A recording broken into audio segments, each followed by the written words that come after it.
Want to update your Toshiba Fire TV firmware and software? It's very easy. Here's how to download Fire TV firmware and get the latest version of Fire TV OS without needing a USB stick. So to check for system update, from the home screen, you'll need to go all the way to the right to the settings icon, then go down to device and software. The update option is actually in about, which confuses a lot of people. Here you'll have either install updates or check for updates. So go ahead and press OK. And as you can tell, we have already installed the latest updates on our Fire TV. To demonstrate, let's switch to our Fire Stick. And here, if we go to the About section, you can see a firmware update is pending.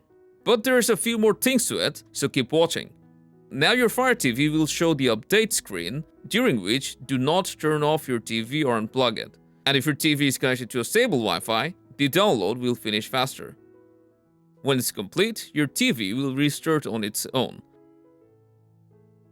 Now if you think the update is complete, you may be wrong. So let's go ahead and go to the About settings once again. And here for most of you, there will be another update. And it is not a system error. There may be multiple updates pending, and you'll have to install them one by one. So go ahead and install any update that shows up again. And you may need to repeat this process even 3 or 4 times.